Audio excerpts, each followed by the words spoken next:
What is up, everybody? Mr. Wright. I want to talk to you today about why you need to start collecting for the Xbox 360 platform in 2024. Now, I absolutely think the 360 has such an amazing library and a lot of great exclusives, but because this year in the summer, Xbox is about to close the 360 store. So what does that mean? Let's talk about that. Now, if you have an Xbox 360, you know you have a great machine. This is my Halo 360. Guys, that's the first thing you need to do. Make sure you have a capable system. Matter of fact, if you have a specialty system, make sure you have you a backup copy because the 360s are really finicky. We already know about the red ring of death. It survived that. That was a long time ago. A backup Xbox 360, because if you don't have one, how are you gonna play your games? A lot of these games now, they do play on the Series X, but not every game plays on the Xbox Series X or the Xbox One. So what are you gonna do if it don't?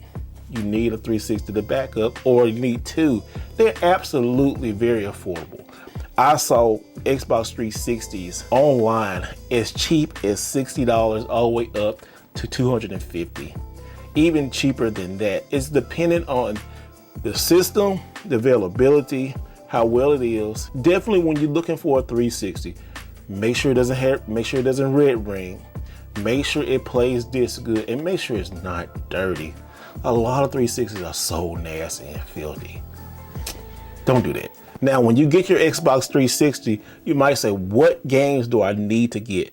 Well, I got 3 categories that you need to get before these games go crazy. Ladies and gentlemen, you need to get sports games.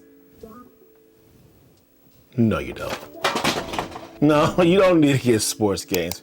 Those are like $1 a dozen.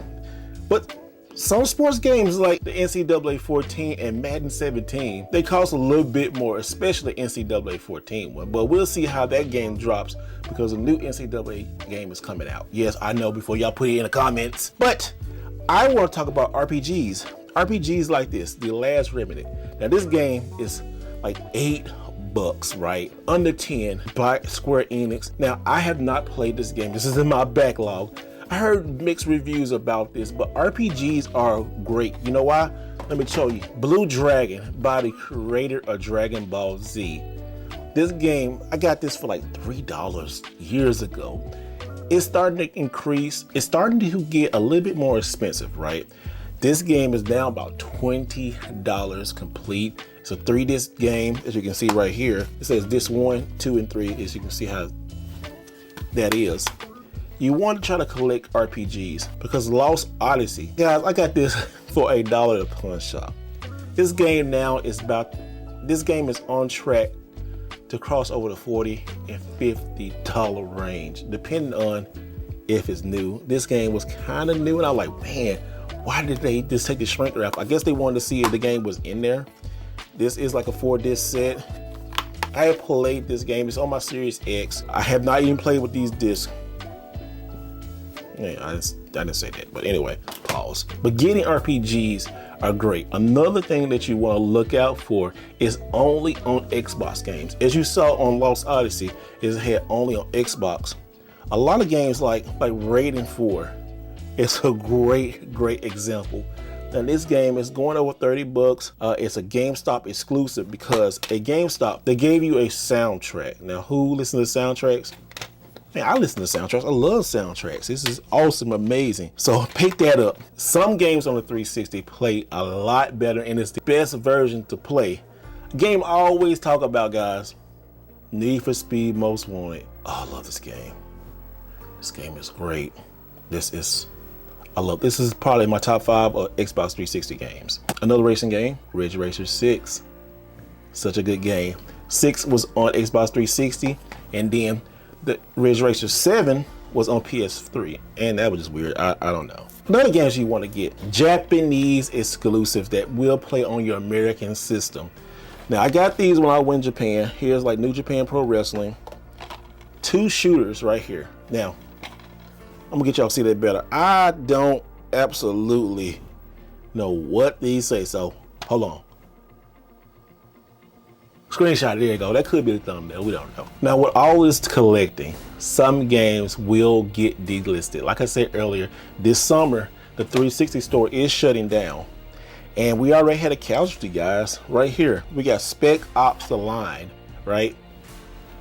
This game was like under $5 for so long. Online people said, oh, this, and it's actually a very good game. I talked about this on the channel before, but it got delisted and the price spiked. Now it's selling around about 40 bucks, but you don't know. And then they have a 3-pack that a lot of people don't know about. So when you have that kind of FOMO and you are a collector, you kind of want to get ahead of the curve. That's why I'm making this video, guys. I want you to get ahead of the curve of the 360 curve before this stuff start like skyrocketing.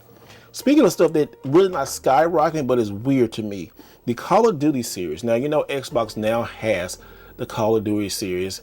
It's not exclusive yet, but you know, that old crazy ordeal last year, it was crazy. But I noticed like the Black Ops games are expensive now. This right here, this collection is like a $30 collection. So I guess $10 a game, which that's kind of right. They play really good on the 360. I really played a Call of Duty on the 360. One of my favorite, Call of Duty Modern Warfare 2. People are still playing these games. Xbox is still supporting this type of games. You want to make sure that you try to get ahead of the curve, because when that store shuts down, guys, you're gonna lose a lot of DLC. You're gonna lose a lot of games that you can't play anymore. And having access to like physical games on some of the stuff, I don't know if it's going to rise in price, but the Xbox platform right now, it's a little shaky, but it's a lot of love for the 360 generation. I'm telling you guys, collect this stuff now while it's like dirt cheap. Now, a lot of the higher end games are not dirt cheap, but that's like about 20, 25 games that you may spend over like 50 bucks for. And that's crazy for a system. You can find 360 games everywhere, guys. I have such a huge 360 collection. I got some absolute bangers in there too, just like the Spider-Man games. So let's talk about the Spider-Man games. You know, the one on PS3 and the one on 360, both of these games are like at $100 because good old Activision lost the license. Sometimes you can find the 360 games, like this Spider-Man has an art book, right? Which makes it more valuable for collectors or resellers. Now, yes, they have that version on PlayStation 3 also, but you know, I prefer playing on the 360 this version of the game. Some games like that, it works better. You just don't know. One month this will be expensive. This month this will be expensive. Now, it's kind of late on these games, guys. These games are at $100. If you find these somewhere else, like a pawn shop, they selling for like $5 or even 20. Jump on it. If you don't want to play it, you can trade it for something else. It just, in this 7th generation, it was so weird, but I love it, guys. I want you to go out there, get ahead of the curve. This is just a little video like, hey, a little PSA say, collect 360 stuff now, and always remember to do it the right way. See you later.